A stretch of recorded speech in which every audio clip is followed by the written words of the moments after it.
Навіть птахи не згодні. Спати треба в неділю зранку. Скажемо правду про витрату пального на 2,5. У 2025 році розповідати про Passat 2,5. Ти керуй, режисер. Скажи задіри. Вже залью, щоб воно там. Добре, погнали. Друзі, всім привіт! У цьому відео ви побачите найповніший огляд легендарного американського Volkswagen Passat NMS з двигуном 2,5 літри. Я детально розповім про його комплектації, особливості, переваги та недоліки. У цьому огляді ви точно почуєте для себе кілька цікавих фактів про цей автомобіль.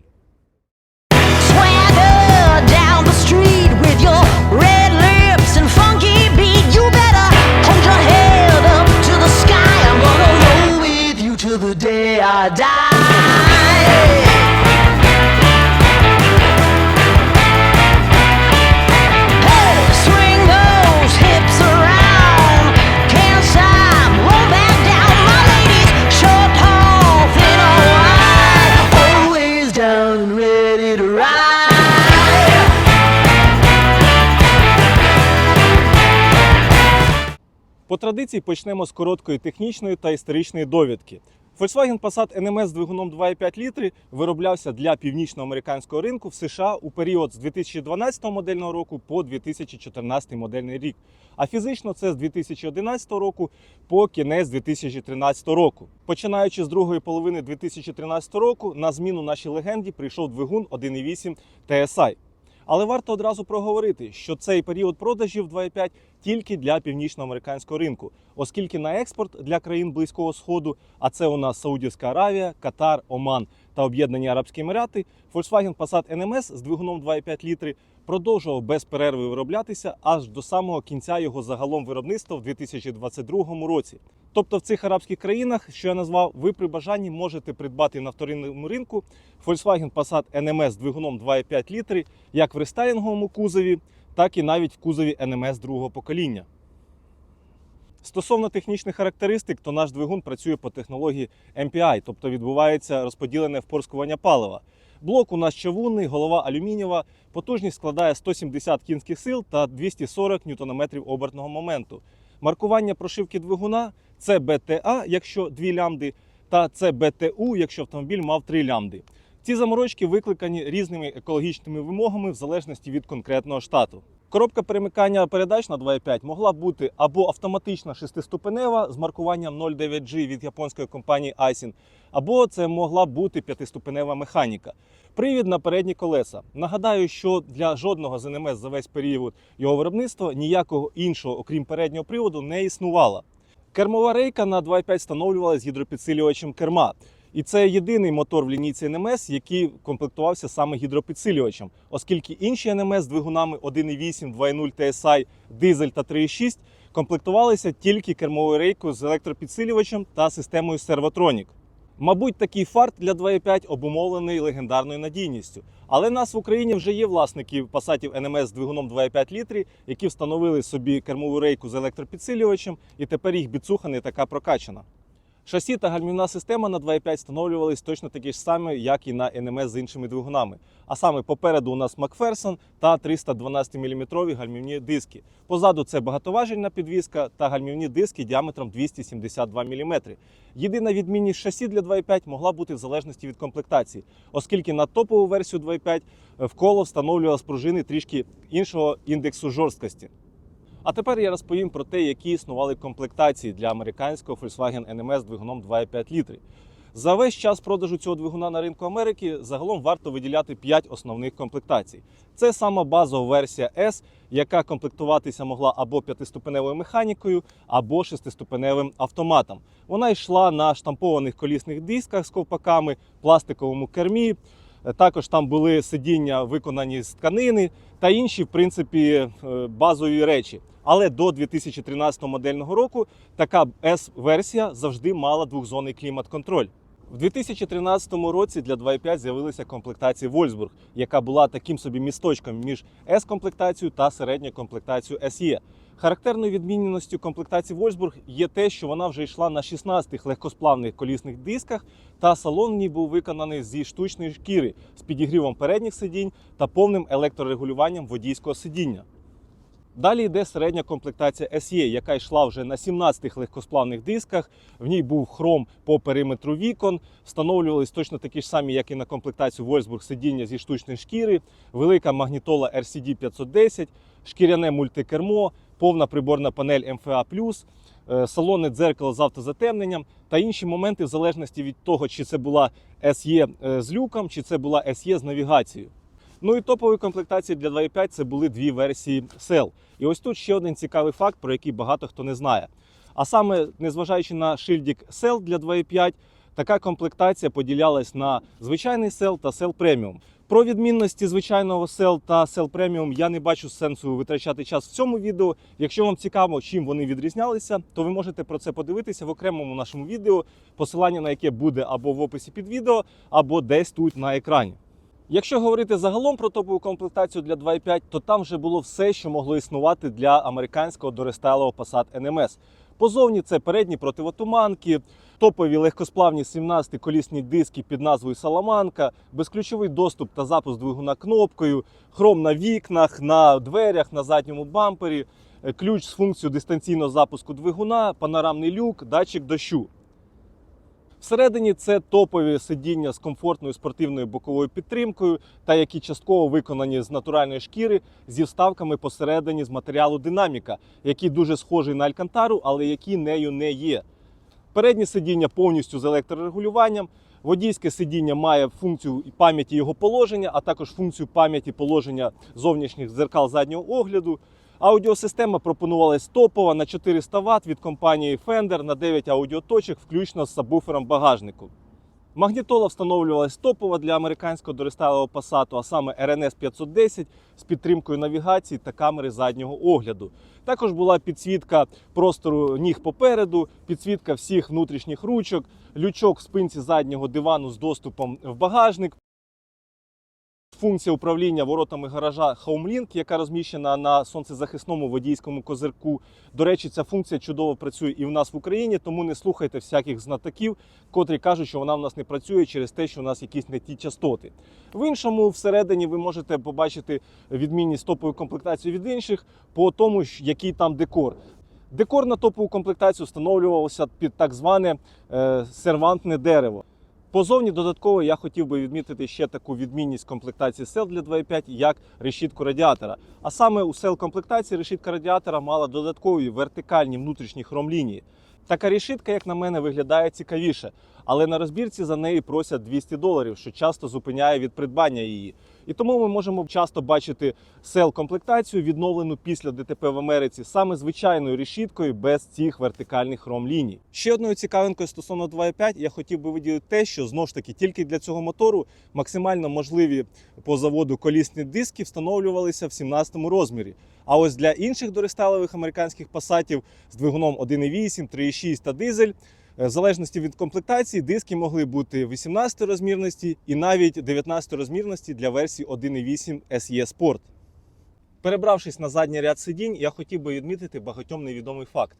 А саме до 2013 модельного року, тобто фізично до другої половини 2012 року, жоден з NMS, незалежно від комплектації та виду двигуна, не мав обдуву для задніх пасажирів в цій центральній консолі.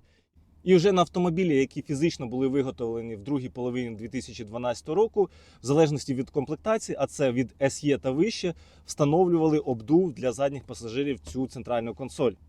Така ж сама ситуація із камерою заднього огляду. А саме до 2013 модельного року на жоден з дорестайлових американських Passatів, в незалежності від комплектації та виду двигуна, не встановлювалась камера заднього огляду.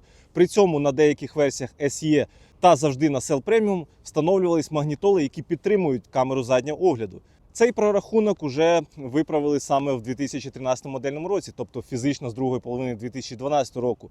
І на деякі версії SE, які йшли з магнітолою RNS 315, встановлювали камеру заднього огляду, а на SEL Premium завжди встановлювали, так як там стоїть RNS 510 з підтримкою цієї камери. Теж цікавий факт, що для всіх NMS, незважаючи від двигуна та комплектації, до 2013 модельного року встановлювалась тільки ось така, так би мовити, обрізана накладка для петлі кришки багажника. Як ви бачите, у нас тут немає.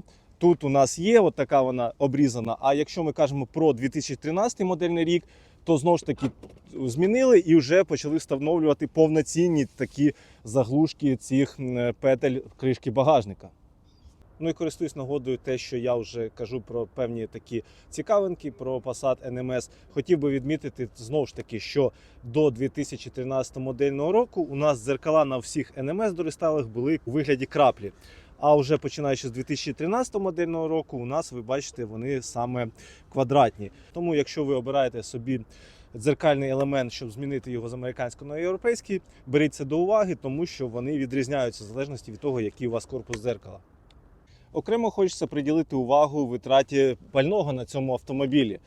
І за приклад я буду брати 2.5, який катається по місту Києва в години пік.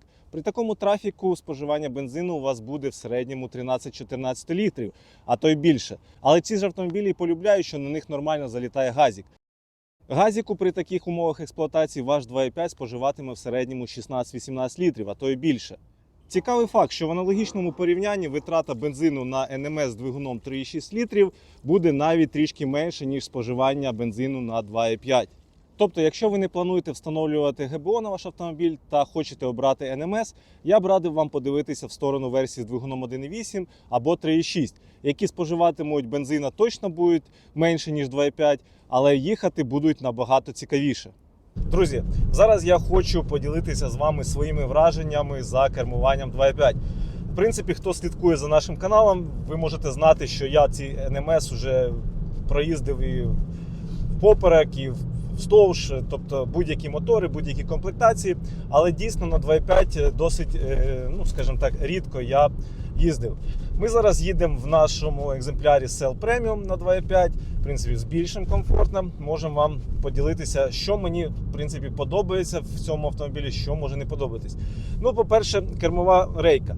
Знову ж таки, якщо ми кажемо про недолік гідропідсилювача, який буде доступен тільки 2.5 мотору, то можу вас переконати, що в ходу особливого дискомфорту у вас немає. В принципі, кермо крутиться досить комфортно. Так, на місці десь може будь-який дискомфорт, але знову ж таки це справа привички. Якщо ви їздили завжди на електропідсилювачі керма, то вам може здатися це не дуже комфортним. І знову ж таки, я хотів би відмітити, що в даному цьому автомобілі змінений був бачок гідропідсилювача рідини, і після цього власник відмітив, що ГУР працює набагато приємніше. І я дійсно, в порівнянні з нашими іншими одноклубниками, розумію, що він тут крутиться досить так непогано. Можна навіть переплутати з електропідсилювачем керма. Але знову ж таки, якщо ми стаємо на місце, то все стає знову ж таки на свої місця. По айсіну, що хочеться відмітити, ми тільки що підіймалися на таку трішки гірочку. Непривично після ДСГ, коли в тебе автомобіль крутить ці оберти, вона не перемикається чомусь, ти наче таке відчуття, що ти біг на місці відбувається. Але знову ж таки, це особливість айсіна, можна погратися зміною кодування. Багато хто з власників відмічає таку не зовсім логічну поведінку айсіна. Можливо, вона і логічна, а можливо, це її просто, скажімо так, таке дійсна така поведінка. В іншому, важко щось виділяти саме для 2.5. Чому? Тому що по шасі, по гальмівній системі все однаково. Я можу тільки вам сказати свої враження про мотор, про рейку. По атмосферному цьому двигуну. Ми їдемо зараз на газу.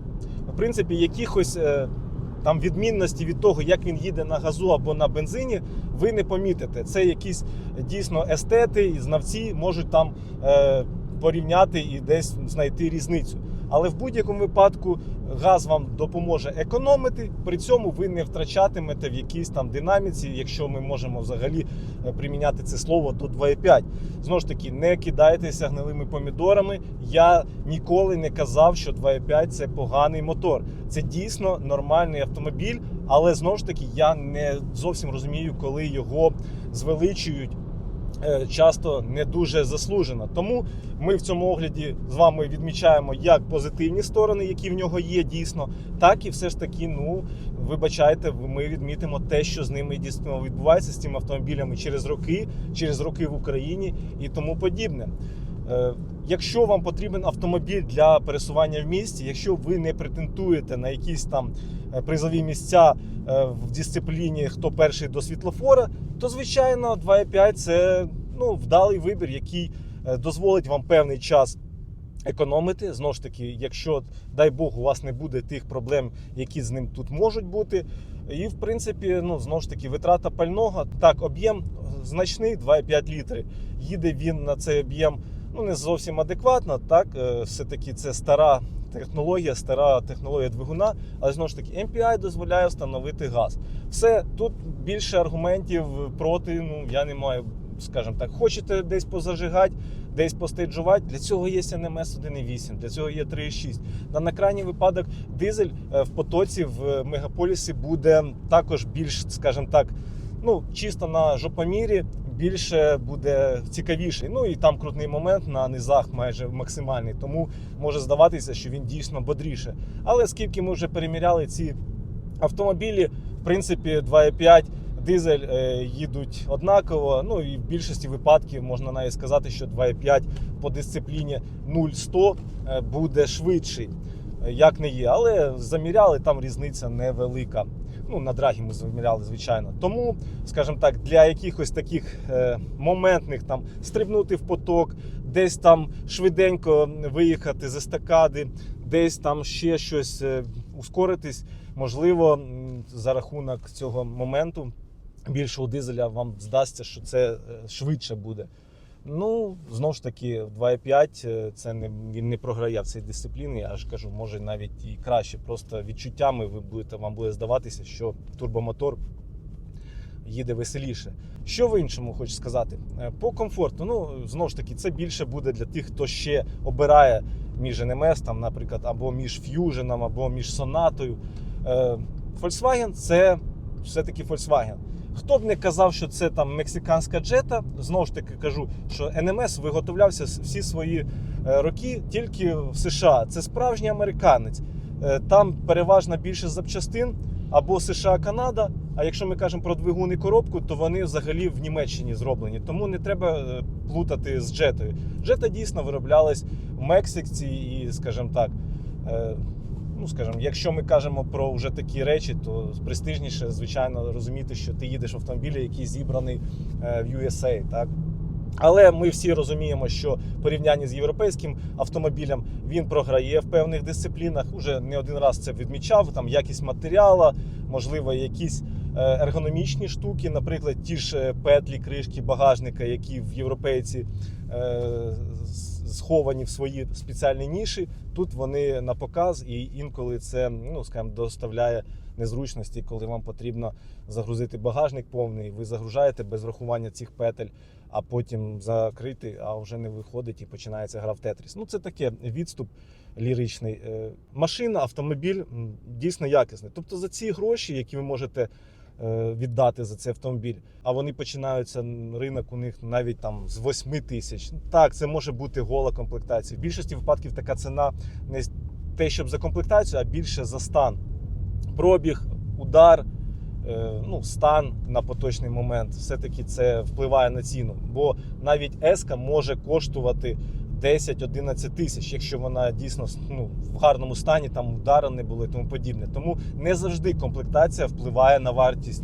Вона може бути і дорожче нижня комплектація SE за рахунок стану, а може бути сел дорожче через те, що це топова комплектація, хоча вона на колінах. Тобто от зараз ми їдемо в потоці. Так, мені не дуже звично, як цей двигун себе поводить після 3.6 і DSG.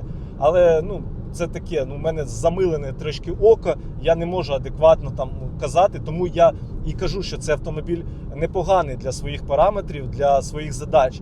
Я не хочу казати через те, що я їжджу на 3.6, що це поганий там двигун, це поганий автомобіль, тому що він там повільний або тому подібне. Ні, я тверезо оцінюю стан речей і розумію, що 170 кінських сил, можливість установлення ГБО, досить просторий салон, досить місткий багажник, назвемо так його толерантно. Але, тим не менше, ціна відіграє особливу роль під час купівлі цього автомобіля. Тому що не просто так цей автомобіль полюбився нашим співвітчизникам. А дійсно є за що його любити. Зараз ми спробуємо. Особливої різниці між S і драйвом, не сказав би.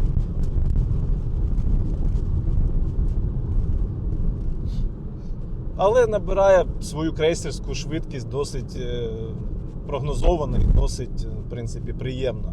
Тобто не можна сказати, що цей автомобіль... Хтось жаліється на перемикання ISIN. Знову ж таки, ми розбирали цю проблему, що, в принципі, можна зробити максимально комфортним перемикання на ISIN.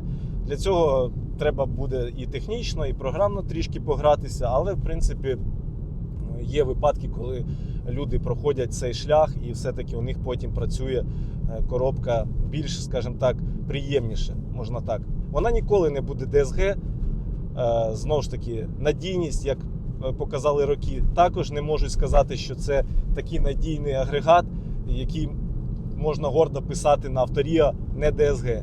І дуже важливо розуміти, що багато оглядачів цих автомобілів на Ютубі або просто власників їздять не зовсім в задовільному технічному стані. Якщо ми беремо автомобіль, який перебраний повністю по ходовій частині, обслуговувана в нього і двигун, і коробка, і приємний в салоні, то цей автомобіль одразу заграє іншими фарбами. І це, скажімо так, користуючись нагодою, що у нас є наші щотижневі сходки, я можу сказати, що є гарні екземпляри, є хлопці, які ще в процесі доведення до гарного стану своїх улюбленців. Давайте зараз.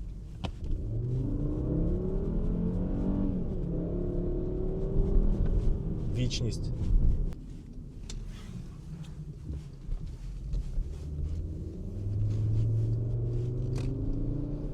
Дуже полюбляють власники 2.5 нахвалювати звук їх двигуна. Раніше на першому місці була надійність, зараз вже трошки змістився фокус на звук двигуна. Скоро буде тільки зовнішній вигляд. Жартую. Зараз ми підійшли до дуже чутливої теми, а саме я, як адмін однієї з найбільших ваг-спільнот, ґрунтуючись на 3 роках спостерігань за сльозами власників 2.5, розповім про болячки та недоліки цього автомобіля. У цьому розділі я опишу найчастіші проблеми, з якими стикаються власники Passatів NMS з двигуном 2.5. Акцентую увагу, що ці проблеми характерні саме для 2.5, тобто я не буду зачіпати загальні слабкі місця для NMS в незалежності від двигуна, такі як радіатор пічки, мати підігріву сидінь, моторчики заслонок системи кондиціонування, підкермовий шлейф, втулки переднього стабу, замерзання та вихід з ладу замків дверей тощо.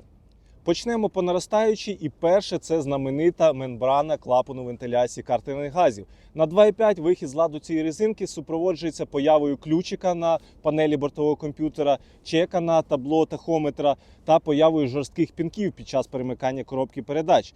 Проблема вирішується недорого, в принципі дешево та за наявності базових навиків самостійними силами. Наступне – це клапан N80, вихід з ладу якого супроводжує поява чека на приборці та помилки по недостатній герметичності системи утримання парів бензину EVAP. В принципі, лікується заміною клапана N80, недорого та знову ж таки можна замінити власними силами. Наступне – це підтікання з-під клапаної кришки двигуна.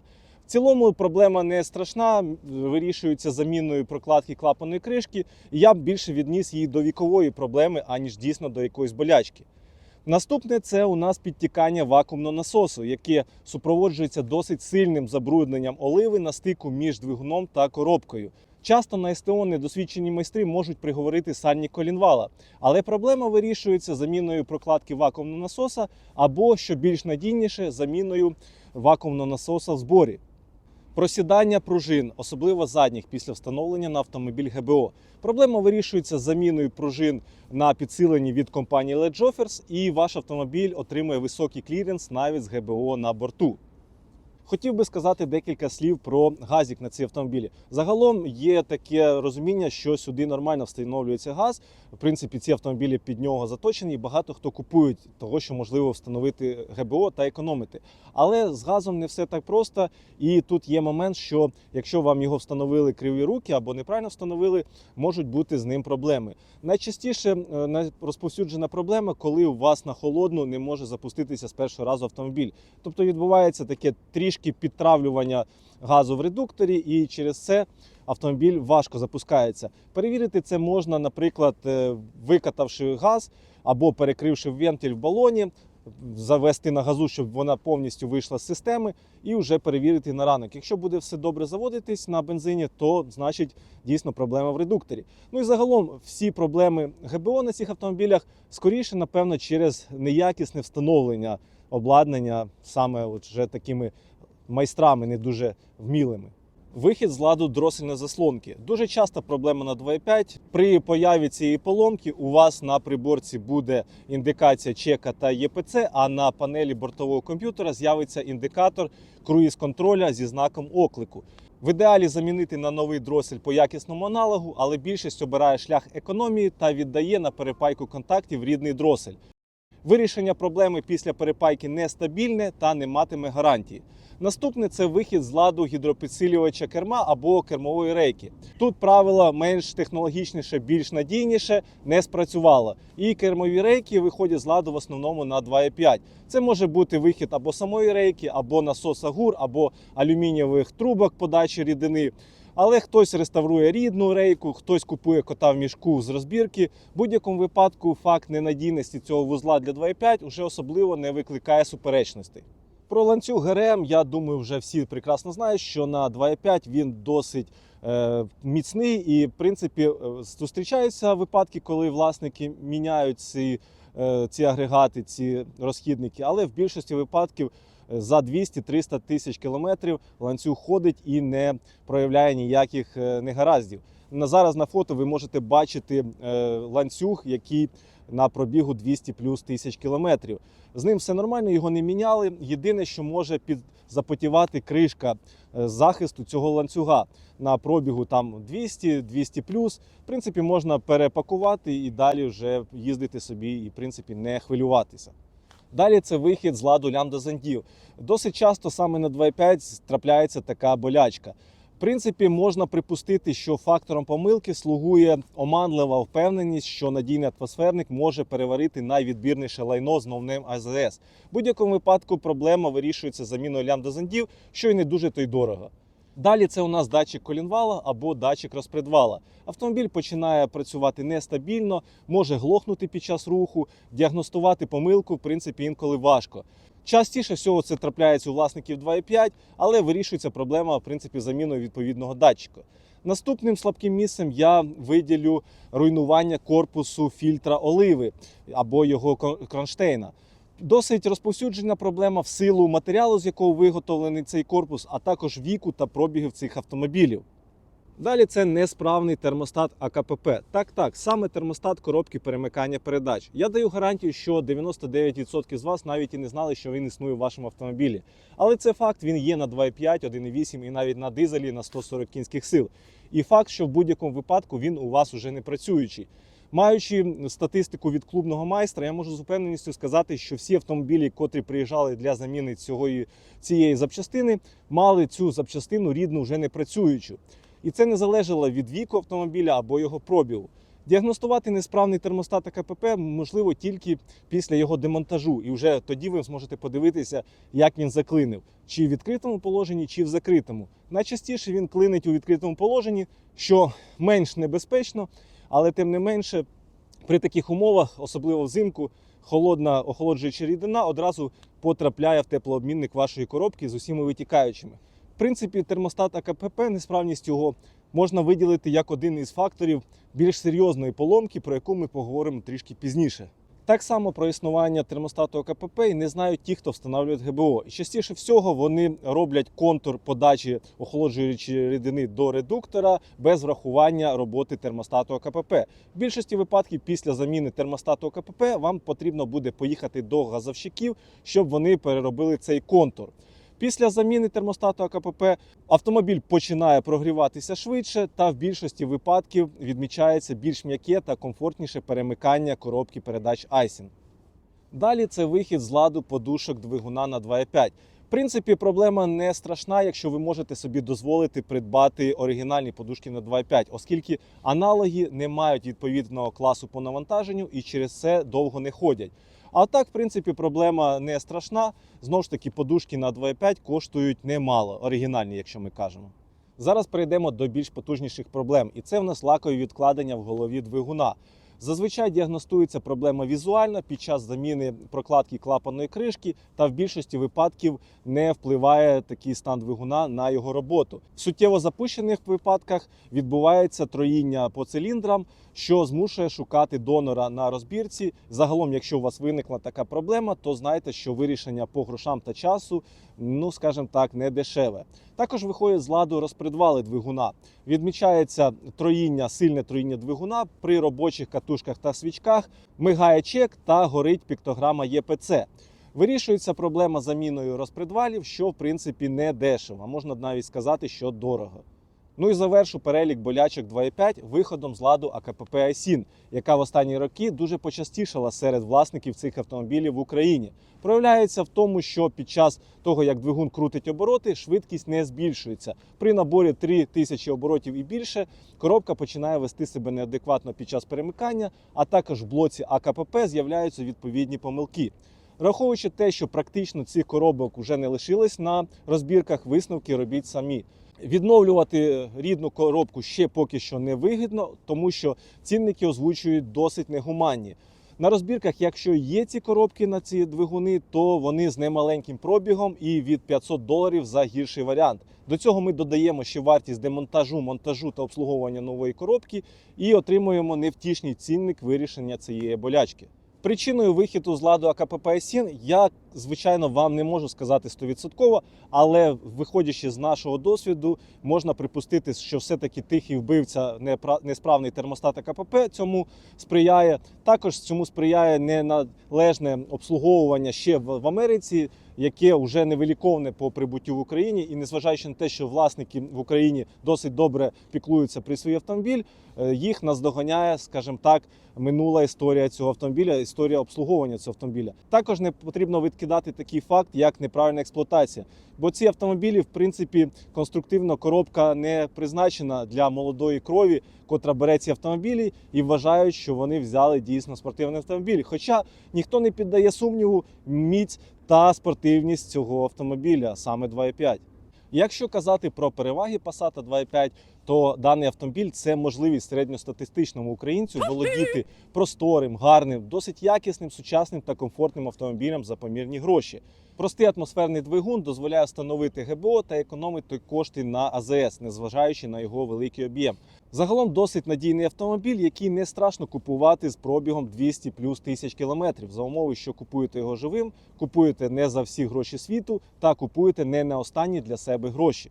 Про ліквідність 2.5 вже час створювати меми, оскільки на цифрах він тільки з кожним роком дорожчає, як гарне вино. Але як справа доходить до купівлі чи продажу, то одні хочуть гарний варіант за 10, а інші оцінюють свої автівки не нижче 12300. Де тут істина, ніхто вам не скаже. Але дійсно, живий гарний варіант придбати за помірні кошти або продати за достойну ціну – це справа не швидка і може знадобитися певний час. Чи варто приганяти 2.5 з Америки в 2025 році? Дуже сумнівне питання, оскільки пропозицій по цим автомобілям у нас в Україні безліч. І вони точно будуть не дорожчі, аніж приганяти вам такий автомобіль з-за океану. При цьому, купуючи такий автомобіль в Україні, ви уникаєте ризику привезти собі так звану куклу. Автомобіль, який може мати підводні камені, але які ви не зможете перевірити до моменту його прибуття в Україну. В будь-якому випадку Passat 2.5 ще декілька років точно буде топ-вибором українця, якому потрібен вдалий в усіх сенсах цього слова автомобіль. На цьому я вам дякую за перегляд цього відео. Сподіваюся, вам було корисно почути. Пишіть свої коментарі, можливо, ви з чимось не згодні, можливо, у вас є що доповнити. Також запрошую всіх приїжджати до нас на сходки, які відбуваються щотижня. Всім вдалого дня і всім гарного настрою!